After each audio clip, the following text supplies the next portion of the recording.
In the summer of 1976, the grandeur of Philadelphia's Bellevue-Stratford Hotel promised an opulent escape.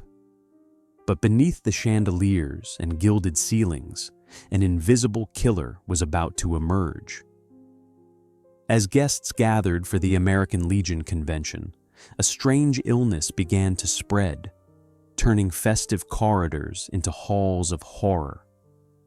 By the time the dust settled, 34 lives were lost, and 200 more were left fighting for their breath.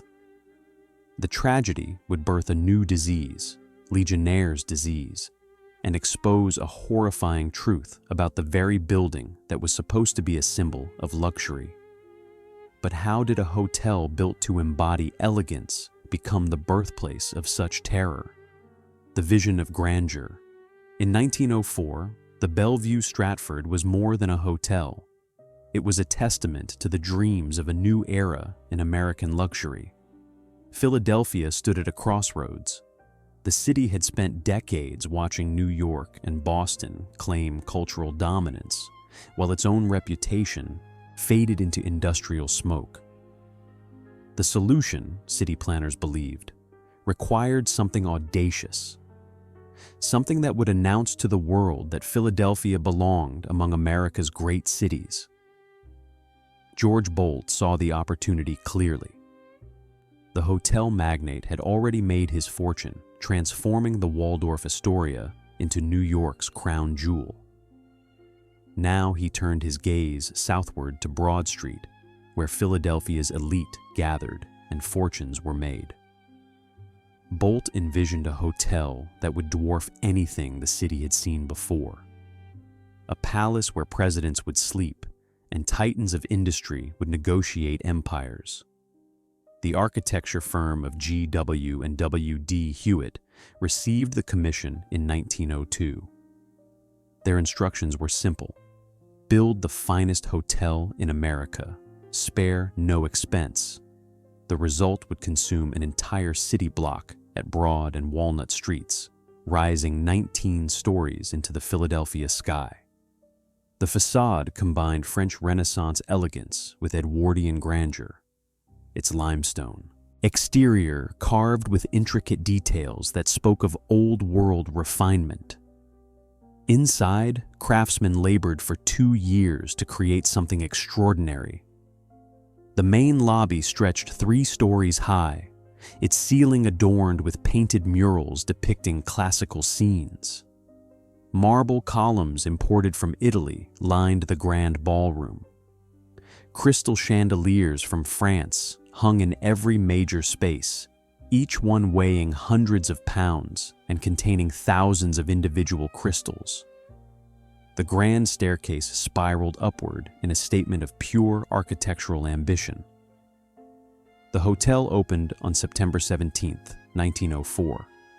Nearly 1,000 guests attended the gala celebration. They wandered through 500 rooms spread across 19 floors. They marveled at innovations that seemed like magic. Electric lights in every room, telephones on every floor, a refrigeration system that could produce ice on demand, indoor plumbing that delivered hot and cold running water at the turn of a tap. But the true innovation lay hidden within the walls. George Boldt had insisted on the most advanced ventilation system available. Fresh air would circulate throughout the building, pushed by massive fans through a network of ducts and shafts. The system promised to eliminate the stale, disease-carrying air that plagued older buildings.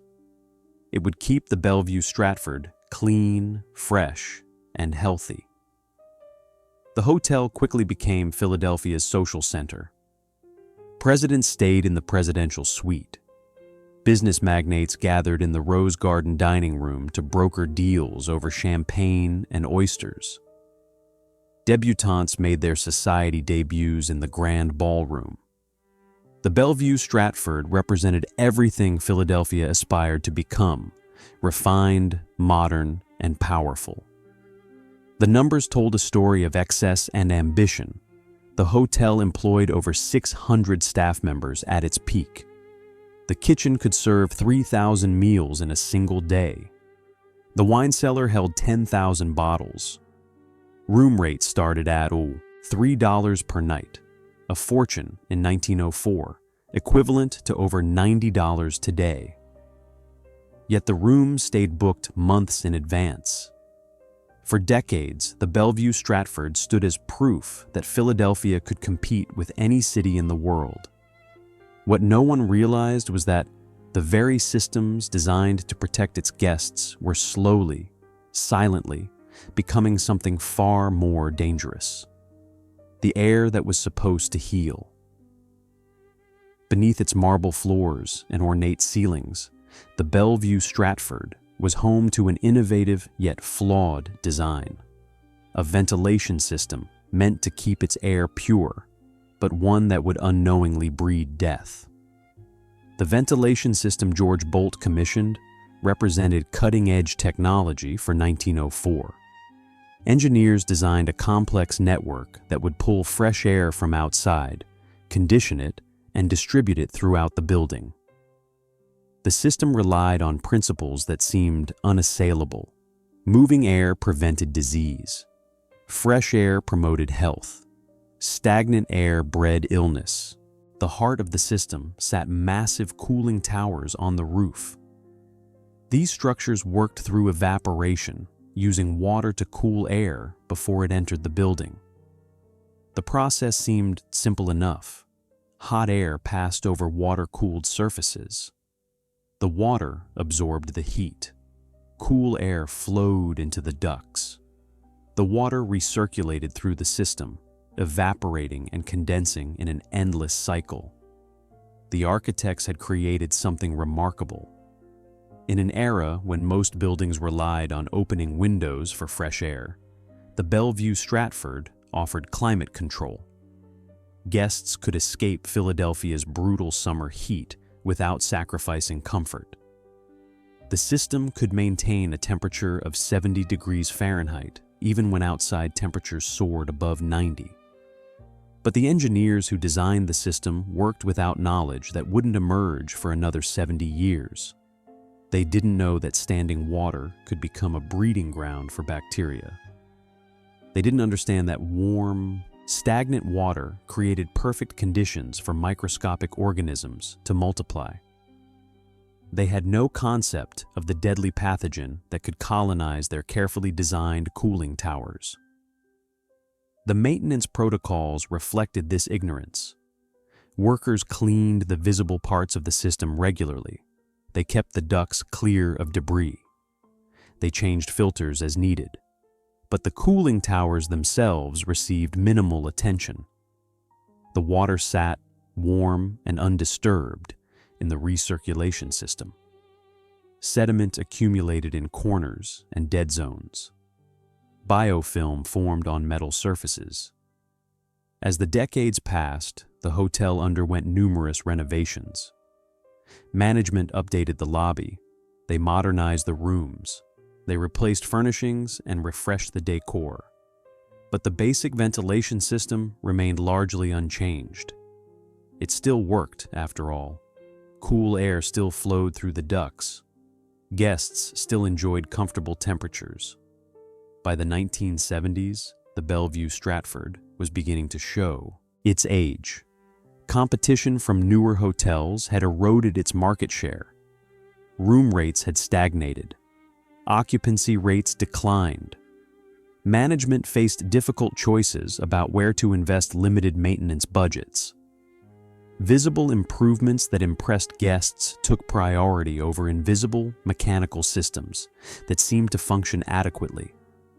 The cooling towers grew increasingly neglected. Cleaning schedules became irregular. Water quality testing was non-existent. The concept didn't exist yet in any meaningful way. The towers simply did their job, cooling the air, recirculating the water, operating as they had for decades. Inside those towers, in the warm, nutrient-rich water, something was growing. A bacterium that thrived in exactly these conditions. It multiplied in the biofilm. It colonized the entire system. It waited in the water droplets that would be aerosolized and distributed throughout the building. The bacterium had no name yet. Science had not identified it. Medical textbooks did not describe it. Doctors had no tests to detect it and no treatments to fight it. It existed in a blind spot of human knowledge, invisible and unrecognized. The ventilation system that was supposed to protect guests was transforming into a delivery mechanism for death. The very innovation that had made the Bellevue-Stratford modern was becoming its greatest vulnerability. And in July of 1976, that vulnerability would be catastrophically exposed. The American Legion Convention, a dream, becomes a nightmare. As the American Legion Convention gathered at the Bellevue in July of 1976, no one could have predicted that what began as a celebration of American unity would become a deadly spectacle. The American Legion chose Philadelphia deliberately for its 1976 convention. The city was celebrating America's bicentennial. Events and festivities filled the summer calendar. Patriotic fervor ran high. Veterans from across Pennsylvania would gather to celebrate their service and their country's 200th birthday. The convention was scheduled for July 21st through 24th. Over 4,000 Legionnaires were expected to attend. The Bellevue-Stratford would serve as convention headquarters, hosting speeches, banquets, and hospitality suites. Other hotels in the area would accommodate the overflow, but the Bellevue remained the heart of the gathering. Planning had begun months earlier. Convention organizers booked ballrooms and meeting spaces. They arranged catering for multiple events. They coordinated with city officials for parade permits and public gatherings. The Bellevue-Stratford staff prepared for one of their busiest weekends in years. For a hotel struggling with declining occupancy, the convention represented a crucial boost to revenues and prestige. The Legionnaires began arriving on Wednesday, July 21st. They came from small towns across Pennsylvania. Elderly men who had served in World War II, middle-aged veterans of Korea, younger men who had returned from Vietnam. They wore their uniforms and caps proudly. They carried flags and banners. They filled the lobby with laughter and conversation. The atmosphere was jubilant. These men had fought for their country. Now they gathered to remember fallen comrades and celebrate their shared bonds. The Bellevue-Stratford offered an appropriately grand setting. The marble lobby impressed first-time visitors. The ballrooms gleamed with fresh polish. The staff moved efficiently through their duties. Thursday brought the official opening ceremonies. Hundreds packed into the grand ballroom. Speeches celebrated American values and veteran sacrifice. The crowd responded with applause and patriotic chants. After the formal events, attendees dispersed to hospitality suites throughout the hotel. Drinks flowed freely. Stories were shared. Old friendships were renewed. Friday continued the festivities. More meetings, more banquets, more time spent in the air-conditioned comfort of the Bellevue-Stratford. Outside, Philadelphia sweltered in summer heat. Inside, the ventilation system worked overtime to keep guests comfortable. Cool air flowed through the ducts. Water evaporated in the cooling towers. The system operated exactly as designed. Saturday marked the climax of the convention. A parade marched down Broad Street. Thousands of spectators lined the route. The Legionnaires marched in formation, flags held high, bands playing patriotic songs. The mood was triumphant. After the parade, attendees returned to the hotel for final banquets and celebrations. By Sunday, July 25th, the convention was winding down. Legionnaires checked out of their rooms. They said their goodbyes. They headed home to towns across Pennsylvania. Most felt tired but satisfied. A few complained of feeling unwell, nothing serious. Just fatigue from a busy weekend, the summer heat, too much celebration. The hotel staff began the cleanup. Thousands of beds to strip, ballrooms to restore, meeting rooms to reset. The massive influx of guests had generated substantial revenue. Management was pleased. The convention had gone smoothly. No major problems, no complaints. Within days, people would start getting sick. Within weeks, dozens would be hospitalized. Within a month, the death toll would climb into the 30s, and the Bellevue-Stratford Hotel would be transformed from a symbol of patriotic celebration into ground zero for a medical mystery that would terrify the nation. But on that Sunday evening, as the last Legionnaires departed, no one suspected the horror that was about to unfold. The first signs of illness. As the days passed, something dark began to spread among the guests, a mysterious illness that struck with brutal speed. The first call came on Tuesday, July 27th. A Legionnaire from Williamsport had been admitted to his local hospital with severe pneumonia, high fever, difficulty breathing, chest pain. His condition had deteriorated rapidly. Within hours of developing symptoms, he could barely stand. His doctor started aggressive antibiotic treatment, but he wasn't responding. Wednesday brought more calls. 3 additional Legionnaires were hospitalized in different parts of Pennsylvania. Same symptoms. High fever spiking above 105 degrees, violent coughing, confusion and disorientation. Chest X-rays showed extensive pneumonia in both lungs. All 4 men had attended the American Legion Convention in Philadelphia. Thursday, the pattern became undeniable. 7 more hospitalizations. All convention attendees, all presenting with identical symptoms. The illness moved with terrifying speed. Men who felt fine in the morning were fighting for their lives by evening. Some deteriorated so rapidly that they went from mild symptoms to respiratory failure in less than 12 hours. Dr. Leonard Bachman, Pennsylvania's Secretary of Health, received the first reports on Friday. The numbers were alarming. 11 hospitalized Legionnaires, 2 already dead. All had been healthy men before the convention. All developed symptoms within days of leaving Philadelphia. The connection was obvious, but the cause remained elusive. Standard pneumonia treatments were failing. Doctors tried penicillin, no response. They switched to other antibiotics, still no improvement. Patients continued to decline despite aggressive medical intervention.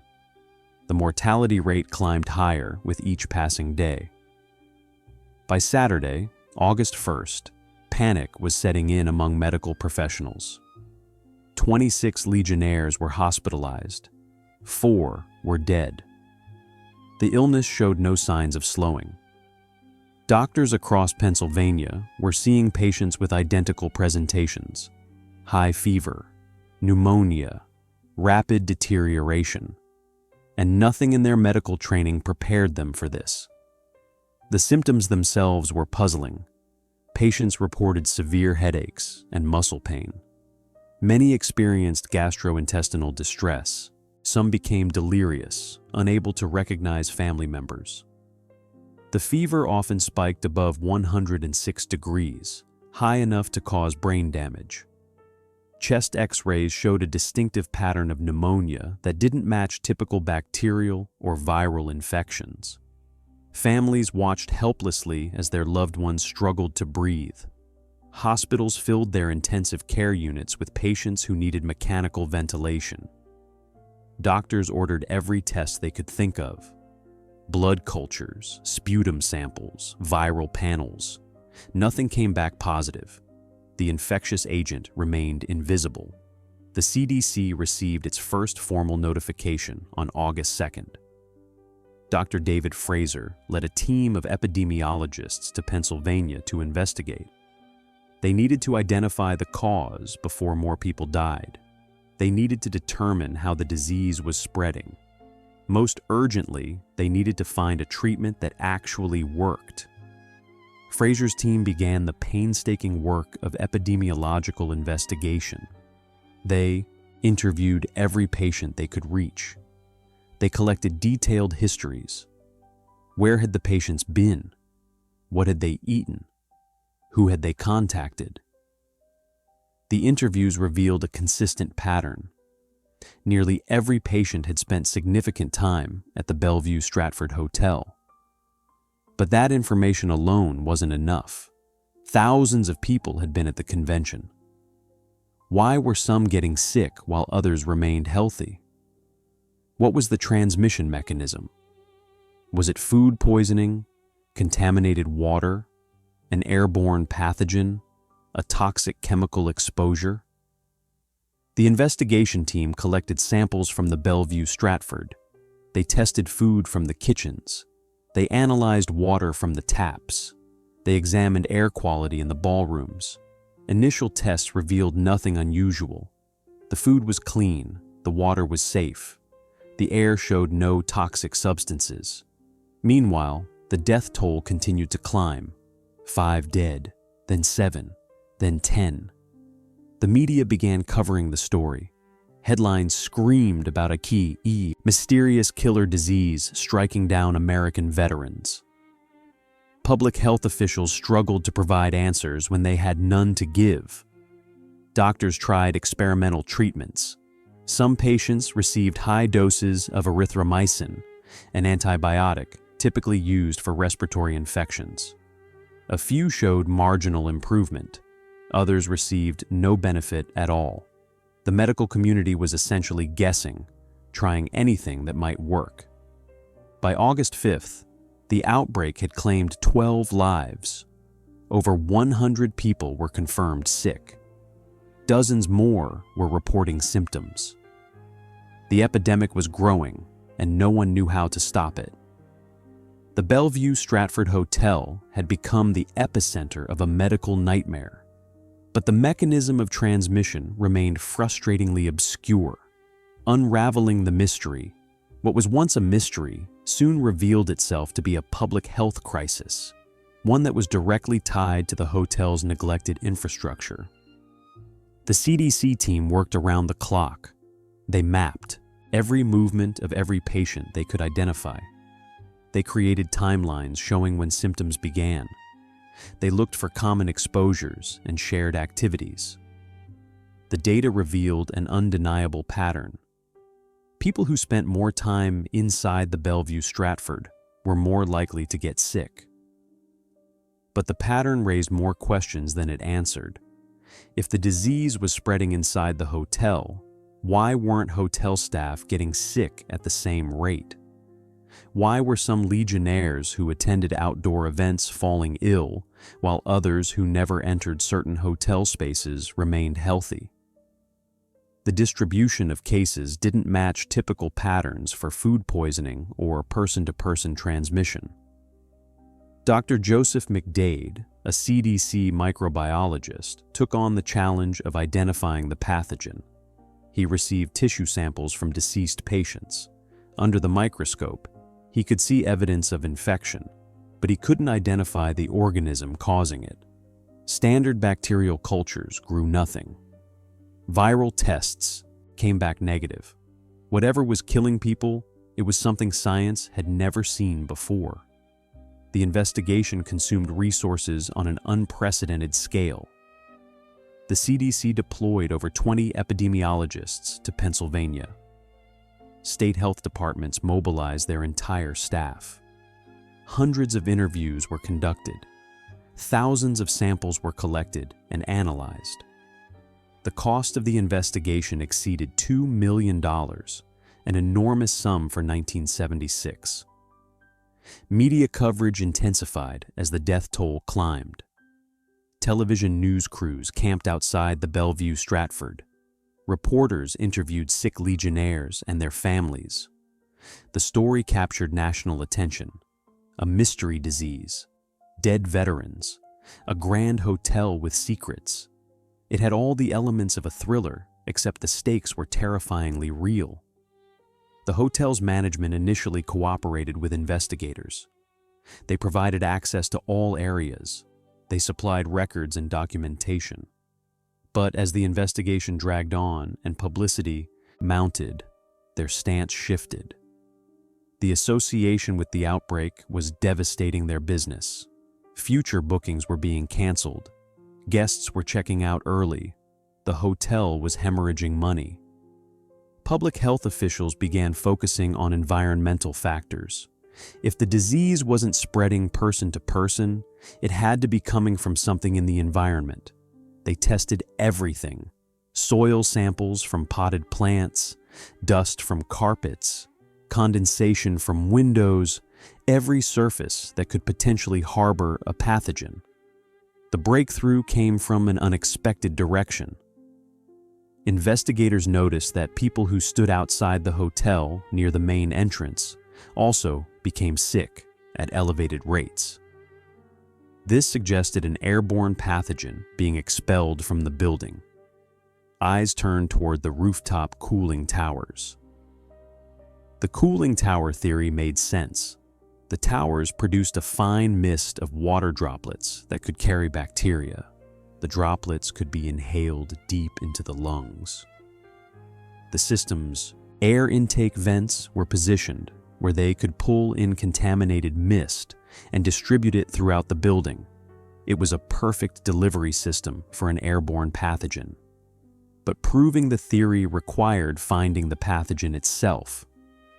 That meant analyzing the biofilm and water from the cooling towers. Samples were collected and sent to CDC laboratories. Multiple teams began the slow work of trying to culture and identify whatever might be growing in that water. The investigation hit its darkest period in mid-August. The death toll had reached 29. Over 180 people were confirmed sick. The pathogen remained unidentified. Treatment options remained limited. The CDC faced growing criticism for failing to solve the mystery. Dr. McDade returned to his laboratory with a new approach. He would try to culture the samples using techniques typically reserved for unusual organisms. He used guinea pigs as test subjects, injecting them with tissue samples from deceased patients. Some of the guinea pigs developed infections. That meant the pathogen could be transmitted, even if it wouldn't grow in standard culture media. In late December, nearly 6 months after the outbreak began, McDade finally identified the culprit. Using specialized staining techniques and examining tissue samples under high magnification, he found it. A previously unknown bacterium, rod-shaped, unlike any species in the medical literature. It grew slowly in specialized media that mimicked conditions inside living cells. The bacterium was named Legionella pneumophila. Legionella for the Legionnaires who first brought it to medical attention. Pneumophila meaning lung-loving, reflecting its tendency to cause severe pneumonia. The discovery was monumental. Science had identified a completely new pathogen. Further testing confirmed the source. Legionella pneumophila grew abundantly in samples from the Bellevue-Stratford's cooling towers. The warm, stagnant water provided ideal conditions. The bacteria multiplied into dense colonies. When the cooling system operated, it aerosolized water droplets containing millions of bacteria. The ventilation system distributed those droplets throughout the building and expelled them into the surrounding air. The mechanism was now clear. Legionnaires attending the convention had breathed in contaminated water droplets. The bacteria traveled deep into their lungs. In susceptible individuals, particularly older men or those with underlying health conditions, the bacteria established infections that quickly overwhelmed the immune system. The rapid progression and high mortality rate reflected the bacteria's virulence and the complete lack of immunity in the population. The final death toll from the 1976 outbreak reached 34. 182 confirmed cases, a mortality rate approaching 20%, all because of a bacterium growing unchecked in a neglected cooling tower. The fatal revelation, the FACTO, discovery that the Bellevue-Stratford was the epicenter of a deadly epidemic would forever alter the hotel's legacy and lead to its downfall. The announcement came on January 18, 1977. The CDC held a press conference to reveal their findings. Dr. McDade stood before dozens of reporters and cameras to explain the discovery of Legionella pneumophila. He detailed how the bacteria had been found in the Bellevue-Stratford's cooling towers. He explained the transmission mechanism. He confirmed what everyone had suspected for months. The hotel's ventilation system had killed 34 people. The media response was immediate and savage. Front-page headlines declared the Bellevue-Stratford a death trap. Television news ran features showing the rooftop cooling towers while ominous music played. Editorial cartoons depicted the hotel as a haunted mansion. The grand symbol of Philadelphia luxury became synonymous with negligence and death. The hotel's management issued statements defending their maintenance practices. They insisted they had followed all standard procedures. They pointed out that cooling towers were common in large buildings and that no one knew about the Legionella risk before the outbreak. They were victims of circumstance, they claimed, not perpetrators of negligence. But the public wasn't interested in nuance. People wanted someone to blame. The Bellevue-Stratford became the target of that blame.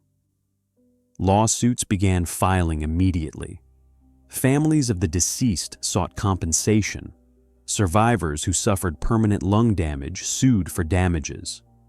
The hotel's insurance company faced potential liabilities in the tens of millions of dollars. Occupancy rates, already declining before the outbreak, collapsed completely. Bookings evaporated. Convention planners canceled events. Business travelers chose other hotels. Even locals who had frequented the restaurants and bars stayed away. The stigma was too powerful. No one wanted to stay in. The building where Legionnaires' disease was born. The financial numbers told a grim story. The hotel had employed 650 staff at the peak of the convention season. By March of 1977, that number had dropped to 400. By June, it was under 300. Revenue had declined by 70%. The hotel was burning through cash reserves at an unsustainable rate. Management attempted damage control. They hired public relations firms to rebuild the hotel's image. They invested heavily in cleaning and updating the ventilation system. They brought in independent inspectors to certify that the cooling towers were now safe. They offered promotional rates to attract guests back. Nothing worked. The association with death was too strong. The name Bellevue-Stratford had become toxic. People couldn't separate the building from the tragedy.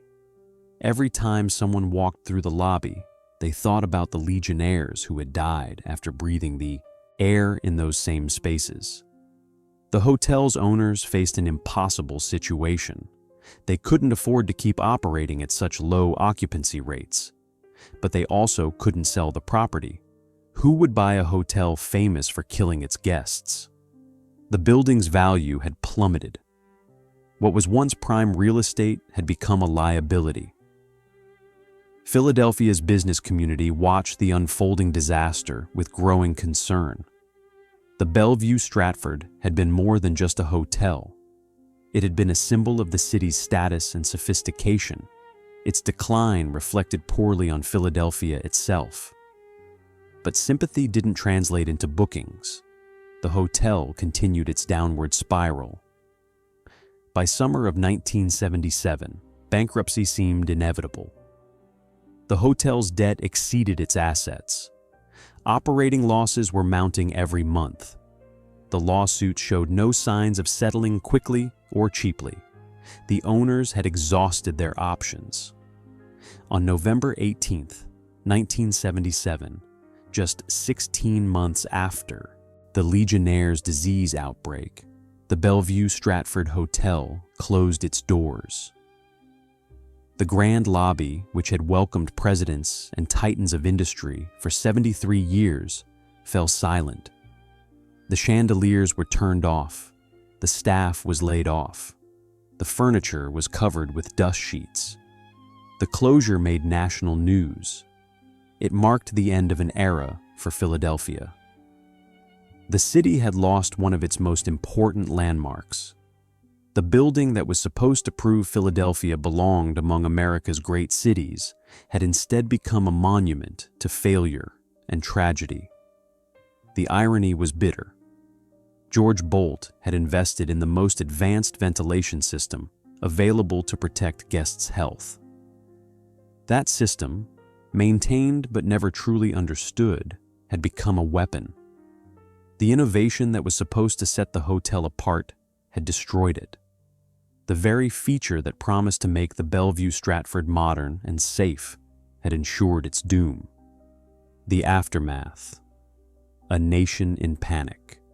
As news spread across the country, fear of the unknown killer disease gripped the nation, leaving the Bellevue-Stratford to become a symbol of horror rather than opulence. The identification of Legionnaires' disease triggered a wave of paranoia that swept across America. If a deadly bacterium could lurk in the cooling towers of a prestigious hotel, where else might it be hiding? Every large building became suspect. Every air-conditioned space seemed potentially dangerous. Hospitals reported an influx of patients convinced they had contracted Legionnaires' disease. People arrived at emergency rooms with common colds, convinced they were experiencing the early stages of the deadly pneumonia. Doctors spent hours reassuring worried patients that their symptoms didn't match the disease profile. The medical term for this phenomenon was mass psychogenic illness. Fear itself was making people sick. The panic extended beyond individuals to entire industries. Hotels across the country faced scrutiny of their ventilation systems. Building managers scrambled to inspect cooling towers. Companies that maintained HVAC systems saw a surge in demand for inspections and cleanings. The cost of this nationwide response ran into hundreds of millions of dollars. Public health departments were inundated with reports of suspected outbreaks. Every cluster of pneumonia cases became a potential Legionnaires' disease incident. Epidemiologists investigated hundreds of false alarms. The vast majority turned out to be normal seasonal flu or common bacterial pneumonias, but each one had to be checked. The risk of missing a real outbreak was too high. Researchers began looking backward through medical records. Had Legionnaires' disease existed before 1976 but gone unrecognized? The answer was yes. Scientists found evidence of previous outbreaks dating back decades. A mysterious pneumonia outbreak at a health department building in Pontiac, Michigan in 1968 was retroactively identified as Legionnaires' disease. An outbreak in Washington, D.C. in 1965 showed the same pattern. The realization was unsettling. Legionella had been killing people for years, possibly decades, without anyone knowing. The bacteria was common in water systems. It thrived in cooling towers, hot tubs, decorative fountains, and plumbing systems. Millions of buildings potentially harbored the pathogen. The 1976 outbreak had simply been large enough and concentrated enough to finally get noticed. Medical researchers rushed to understand the disease better. How widespread was the bacteria? What conditions made it most dangerous? Which populations were most vulnerable? The studies revealed troubling answers. Legionella was ubiquitous in water systems. Elderly people, smokers, and those with weakened immune systems faced the highest risk. And the bacteria was remarkably resilient, surviving in conditions that killed most other organisms. Treatment protocols gradually improved. Doctors learned that erythromycin and related antibiotics were effective if started early. The key was recognizing the disease quickly and beginning treatment before the infection progressed too far. Hospitals developed testing procedures to identify Legionnaires' disease more rapidly. Mortality rates began to decline as medical knowledge improved. But knowledge came too late for the Bellevue-Stratford. The hotel sat vacant, a reminder of the outbreak that had changed public health forever. Tourists walked past the shuttered building and pointed. Tour guides included it in their routes, telling stories of the mysterious disease that had emerged from its cooling towers. The hotel had become a macabre attraction. Philadelphia struggled with the stigma. The city's bicentennial celebration, which should have been remembered as a triumph, was instead overshadowed by disease and death. Convention business declined as event planners worried about associating their events with the city. The economic impact rippled through hotels, restaurants, and service industries. The American Legion struggled with its own aftermath. The organization had lost 34 members to an outbreak that bore its name. Survivors dealt with ongoing health problems. Some developed chronic respiratory issues. Others suffered psychological trauma from watching friends and fellow veterans die in hospital beds. The 1976 convention, which should have been a celebration, became a tragedy no one could forget. Families of the deceased fought for compensation. The lawsuits dragged on for years. Some families received settlements from the hotel's insurance company. Others fought lengthy legal battles to prove their loved ones' deaths were caused by the outbreak. The legal wrangling reopened wounds each time a new court date approached. The scientific community, meanwhile, had gained invaluable knowledge.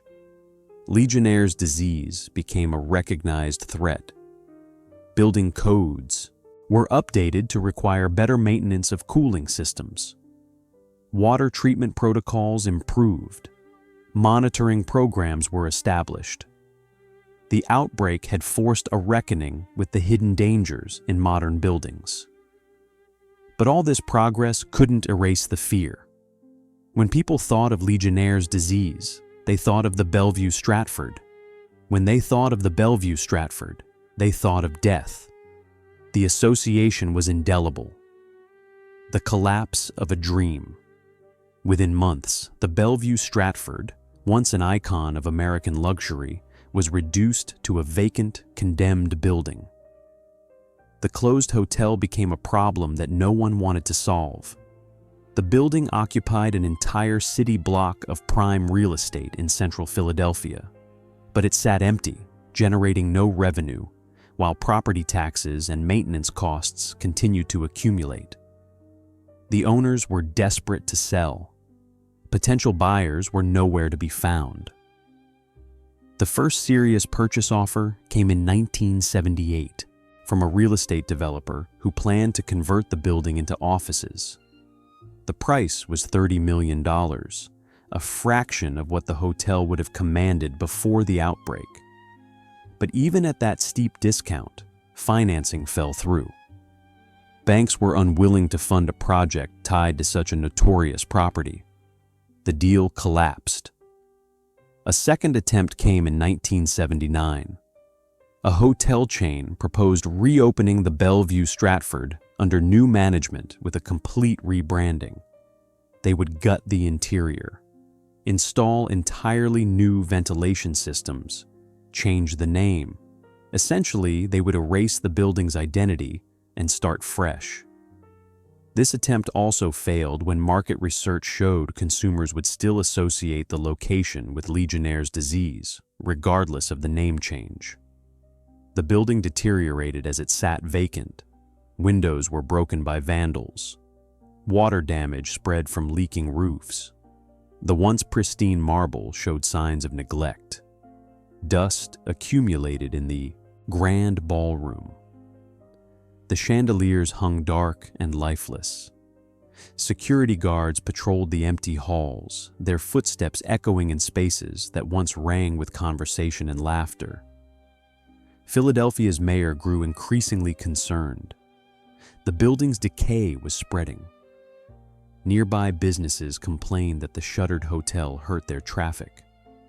The empty block created a dead zone in the heart of the city's commercial district. Something had to be done, but the city couldn't force a private sale or compel the owners to invest in a property that had no viable path to profitability.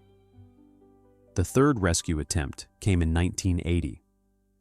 A group of Philadelphia investors proposed converting the lower floors to retail space while maintaining hotel rooms on upper floors. They argued that segmenting the building would dilute the stigma. Shoppers might visit the ground floor stores even if they wouldn't stay in the hotel rooms. The plan generated initial enthusiasm, but ultimately failed to secure adequate funding. Each failed attempt deepened the sense of hopelessness surrounding the building. The Bellevue-Stratford had become Philadelphia's albatross, a constant reminder of tragedy that the city couldn't escape. Real estate analysts began suggesting the unthinkable: demolition. Perhaps the only way to move forward was to erase the building entirely. But demolition presented its own problems. The building was historically significant. Preservationists argued that destroying a 75-year-old architectural landmark would be cultural vandalism. The structure itself was sound. The problem wasn't the building, it was the association. Tearing it down seemed like surrender to fear and irrationality. The financial toll on the original owners was catastrophic. They had invested millions into the property over decades. The closure had eliminated their revenue stream. The lawsuits had depleted their reserves. The property they once viewed as a crown jewel had become a financial anchor, dragging them toward bankruptcy. In 1981, they defaulted on the mortgage. The bank foreclosed. The foreclosure marked a new low point. The building that had hosted presidents and industrial titans was now bank property, being sold at auction to recover debt. The indignity was profound. George Bolt's vision of grandeur had devolved into a distressed asset sale. The auction in 1982 drew limited interest. A handful of developers submitted bids. The winning offer came in at just $18 million, less than the cost of construction when adjusted for inflation. The new owners immediately announced plans for a mixed-use redevelopment. They promised to preserve the building's historic character while creating a modern, viable property. But the curse of the Bellevue-Stratford proved stubborn. The 1982 development plan stalled during the permitting process. Zoning disputes arose. Financing again proved difficult to secure. The project was abandoned within a year. The building returned to vacancy. By 1983, the situation had become absurd. One of Philadelphia's most prominent buildings had changed hands multiple times in 6 years. Millions had been spent on planning and feasibility studies. Yet the property remained empty and unused. The dream of the Bellevue-Stratford had collapsed so completely that even pragmatic developers couldn't find a way to resurrect it. The human cost extended beyond the outbreak victims to the hundreds of former employees who had lost their jobs when the hotel closed. Housekeepers, kitchen staff, concierges, bellhops. Many had worked at the Bellevue-Stratford for decades. The hotel had been their livelihood and their identity. Its closure scattered them across Philadelphia's hospitality industry, where they carried with them the stigma of having worked at the infamous Death Hotel. The collapse of the Bellevue-Stratford served as a brutal lesson in the fragility of reputation. The hotel had been built on prestige. When that prestige turned to infamy, nothing could save it.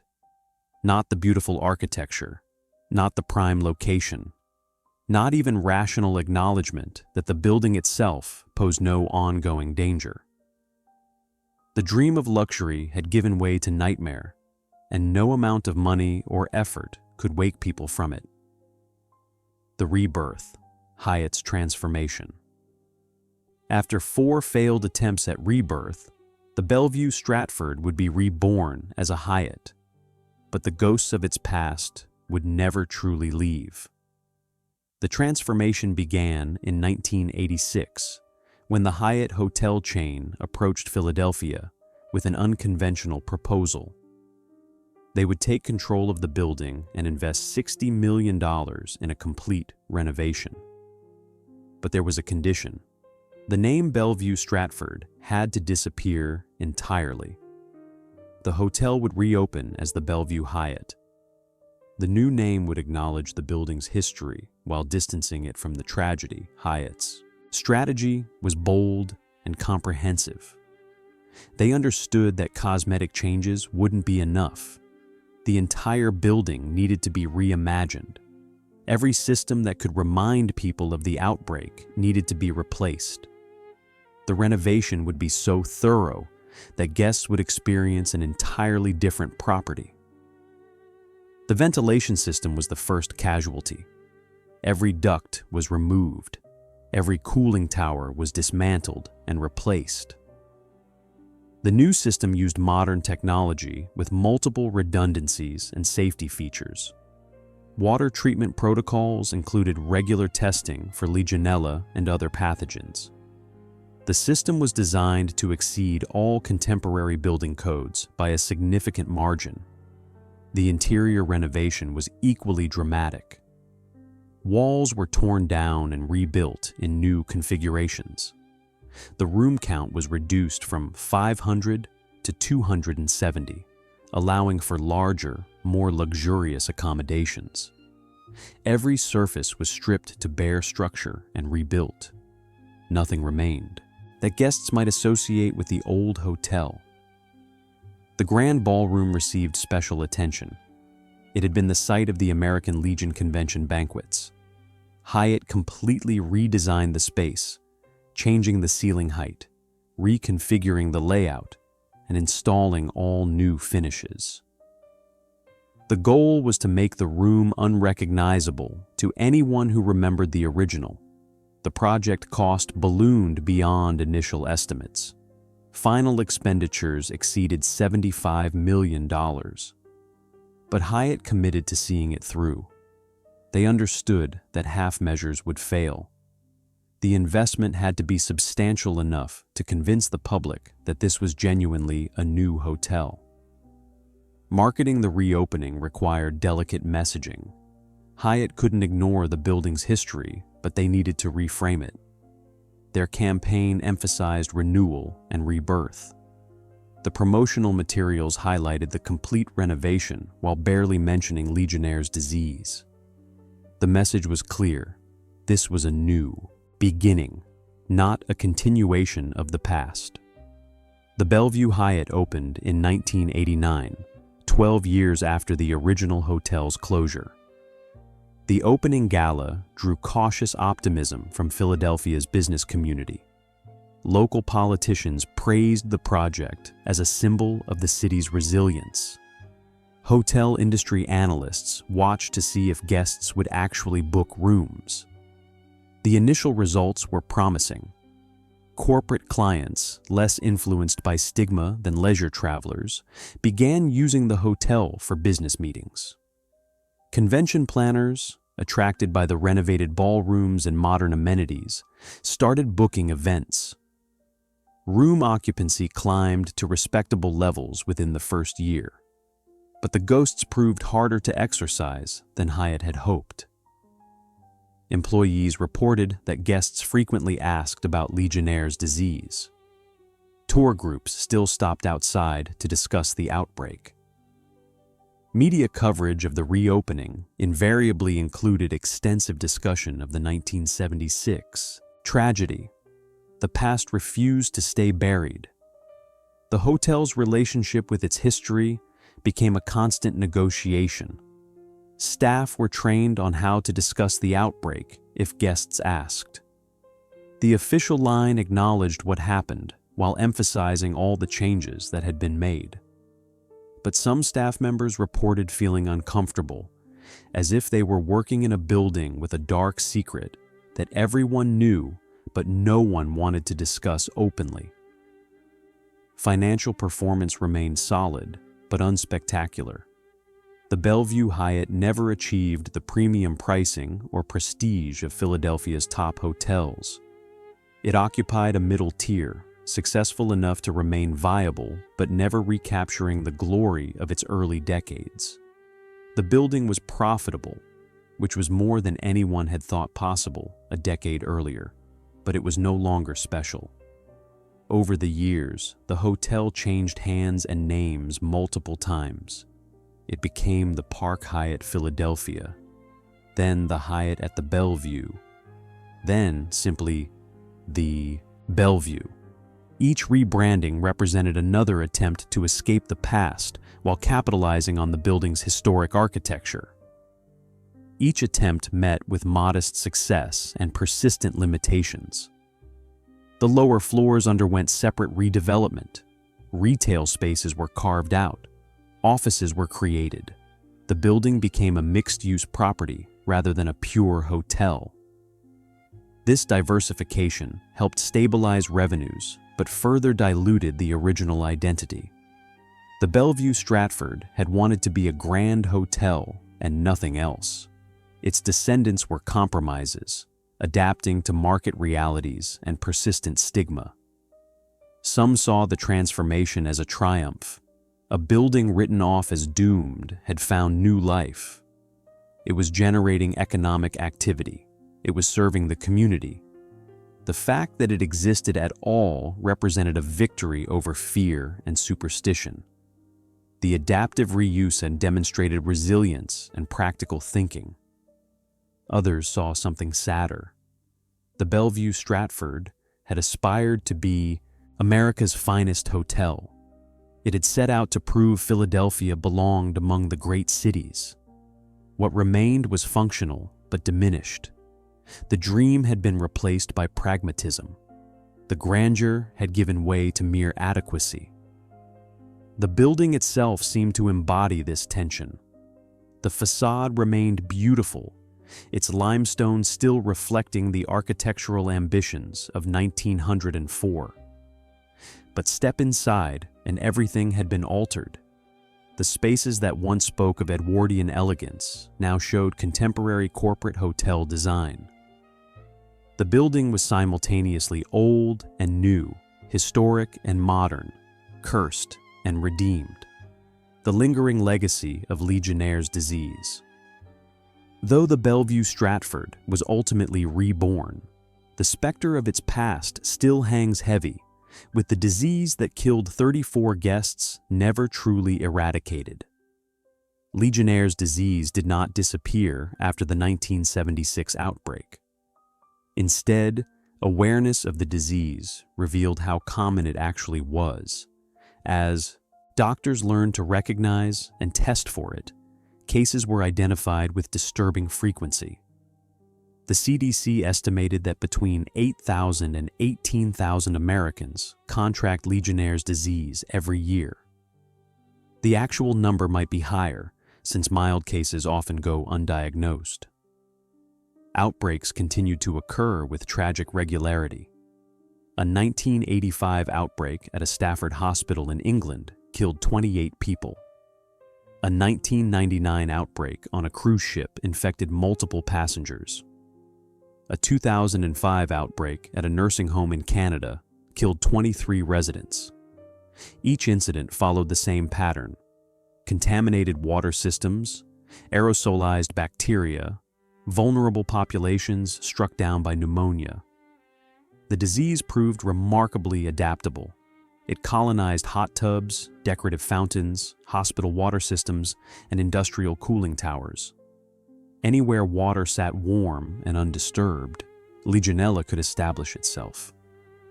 The bacteria formed biofilms that protected it from chlorine and other disinfectants. Eradicating it from complex water systems required sustained effort and constant vigilance. Modern building codes now include specific provisions designed to prevent Legionnaires' disease. Cooling towers must be regularly cleaned and disinfected. Water temperatures and plumbing systems must be maintained to inhibit bacterial growth. Monitoring programs must test for Legionella presence. These regulations have reduced outbreak frequency, but they haven't eliminated the threat. The economic cost of Legionnaires' disease prevention runs into billions of dollars annually. Building owners must invest in testing, treatment, and maintenance. Hospitals face particular challenges since their patients are especially vulnerable to infection. The cost of compliance is substantial, but the cost of an outbreak is devastating. A single incident can result in deaths, lawsuits, and permanent reputational damage. The medical understanding of the IRC disease has advanced significantly since 1976. Doctors now recognize that Legionnaire's disease actually encompasses a range of conditions caused by Legionella bacteria. Pontiac fever, a milder form that causes flu-like symptoms without pneumonia, is caused by the same organism. The spectrum of illness depends on factors like bacterial strain, exposure dose, and individual susceptibility. Treatment has improved dramatically. Early antibiotic intervention with appropriate drugs now prevents most deaths. But mortality rates remain significant for elderly patients or those with compromised immune systems. Even with treatment, 10% of diagnosed cases end in death. For hospital-acquired cases, the mortality rate can reach 25%. The psychological legacy of the Bellevue-Stratford outbreak persists in unexpected ways. The incident fundamentally changed how Americans think about building safety. Before 1976, people assumed that modern buildings protected them from disease. The outbreak revealed that contemporary construction could actually create new health hazards. This loss of innocence paralleled broader cultural anxieties about technology and progress. Public health officials continue to study the 1976 outbreak as a case study in epidemic investigation. The response demonstrated both the capabilities and limitations of the public health system. The investigation was eventually successful, but it took months to identify the pathogen. Dozens of people died while researchers struggled to find answers. The incident prompted reforms in disease surveillance and laboratory capabilities. The Bellevue-Stratford remains central to the disease's public image. When journalists write about Legionnaire's disease, they almost always mention the 1976 outbreak. The hotel and the disease are permanently linked in public memory.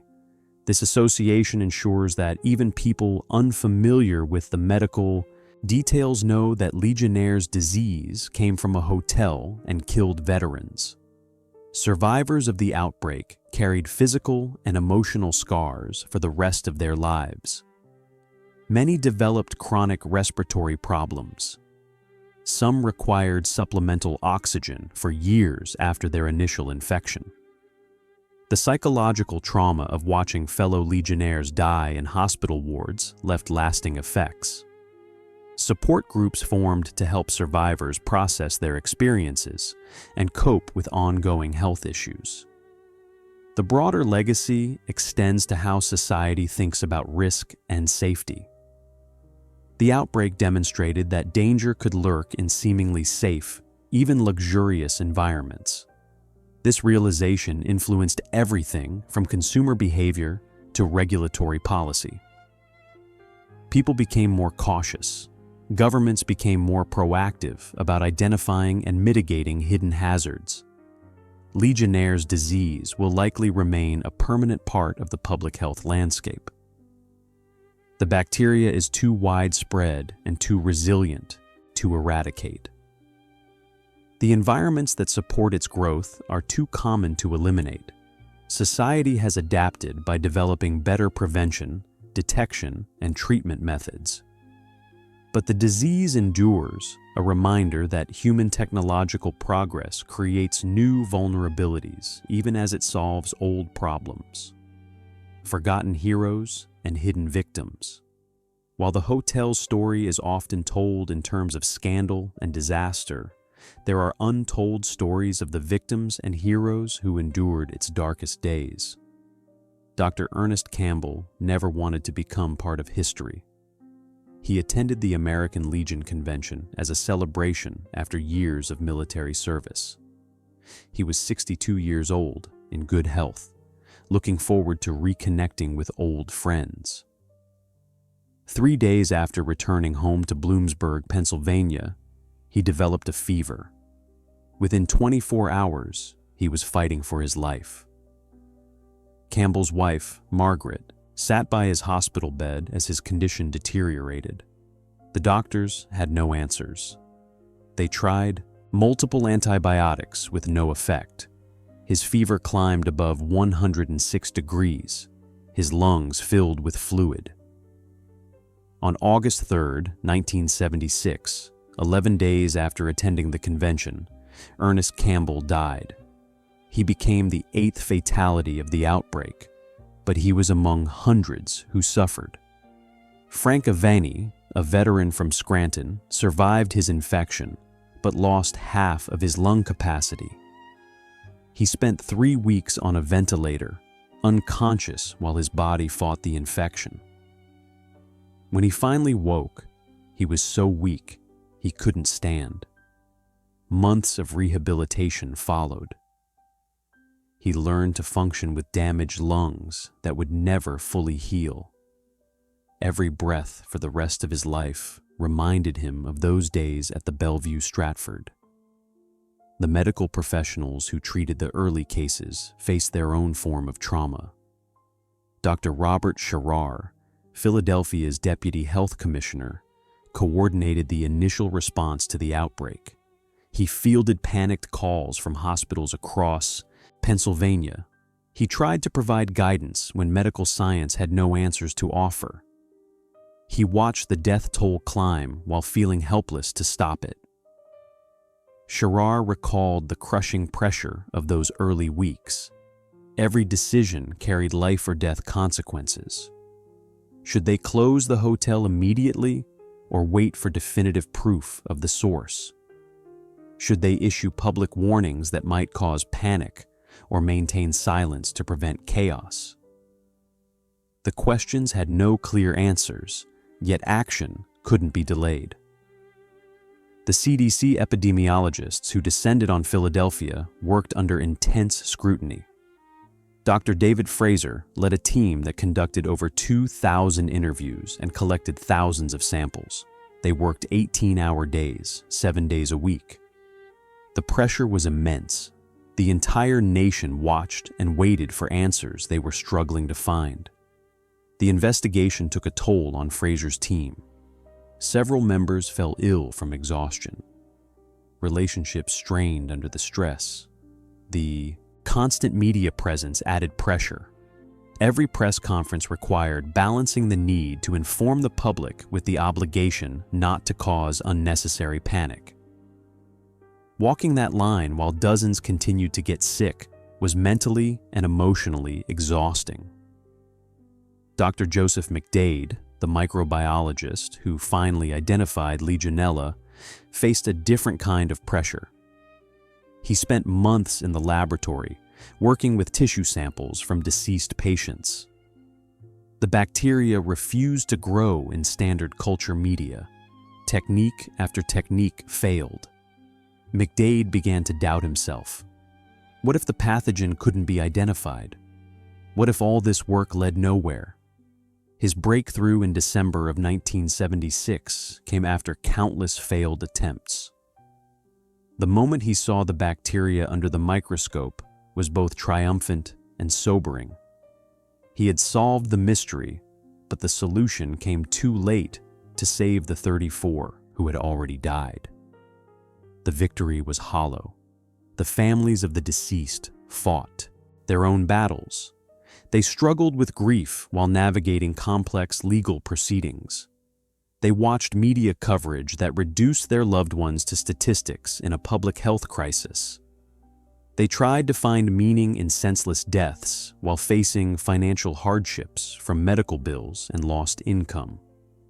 Some families channeled their grief into activism.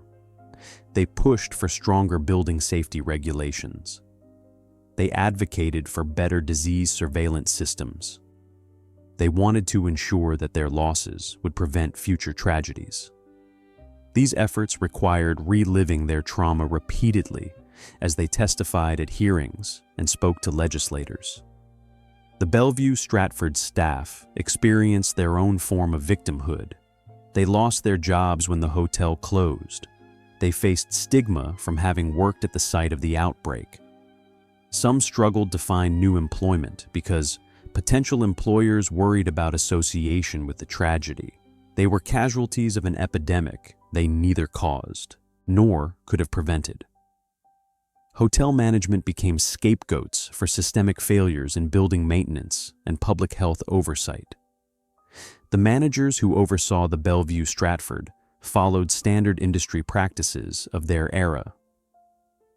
They weren't negligent by the standards of 1976, but in the aftermath, they were blamed for not knowing what no one knew, that cooling towers could harbor deadly bacteria. Some heroes emerged from unlikely places. Nurses who cared for dying patients showed extraordinary compassion under horrific circumstances. They held hands of men struggling to breathe. They comforted families receiving the worst news of their lives. They maintained professional composure while watching patient after patient deteriorate, despite all medical interventions. The American Legion organization itself deserves recognition for how it supported its members. The Legion provided assistance to families of the deceased. They maintained connections with survivors. They ensured that those affected by the outbreak weren't forgotten once media attention faded. The organization turned tragedy into community support. These individual stories are often lost in broader narratives about the Bellevue-Stratford and Legionnaires disease. The outbreak becomes about buildings and bacteria, regulations and epidemiology. But at its core, it was about people. People who attended a convention to celebrate shared values. People who got sick through no fault of their own. People who died gasping for air. People who survived but never fully recovered. Their stories deserve to be remembered not as footnotes to a public health crisis, but as the central tragedy of the Bellevue-Stratford saga. What remains? The cost of glory. The Bellevue-Stratford story is not just about a disease or a hotel. It's a tale of ambition, loss, and the fragile nature of dreams. Stand today at the corner of Broad and Walnut Streets in Philadelphia. Look up at the limestone facade, still beautiful after more than a century. The building endures, but what it means has changed completely. George Bolt wanted to build the finest hotel in America. He succeeded, at least by the measures of 1904. The Bellevue-Stratford was magnificent. It was innovative. It represented everything a modern luxury hotel should be. For 70 years, it stood as proof that Philadelphia could compete with any city in the world. But ambition always carries cost. Bolt's insistence on the most advanced ventilation system available created the very mechanism that would destroy his creation. The innovation meant to protect became the instrument of death. progress contained within it the seeds of catastrophe. This irony cuts to the heart of the human condition. We build toward the future with incomplete knowledge. We make decisions based on the best information available, not realizing what we don't know. The engineers who designed the Bellevue-Stratford's cooling towers had no concept of Legionella. They couldn't have. Science hadn't discovered it yet. They worked in a state of unavoidable ignorance. Should we judge them harshly for this? Or should we recognize that all ambitious undertakings involve risk that can't be fully calculated? The question has no easy answer. The dead deserve justice, but the living who made honest decisions with limited knowledge don't deserve to be condemned for ignorance they couldn't overcome. The Bellevue-Stratford story reveals the fragility of reputation and legacy. Decades of excellence can be erased by weeks of catastrophe. The hotel hosted presidents, celebrities, and industrial titans for 70 years. Those achievements meant nothing once 34 people died. The building became defined entirely by its worst moment. This speaks to broader truths about memory and narrative. Humans remember disasters more vividly than routine success. The spectacular failure overshadows incremental achievement. The Bellevue-Stratford served millions of guests without incident. It employed thousands of people across multiple generations. It contributed to Philadelphia's economy and culture for most of a century. None of that mattered after July of 1976. Is this fair? Probably not. But fairness isn't the point. The human mind gravitates toward drama and tragedy. We remember the exceptional, not the ordinary.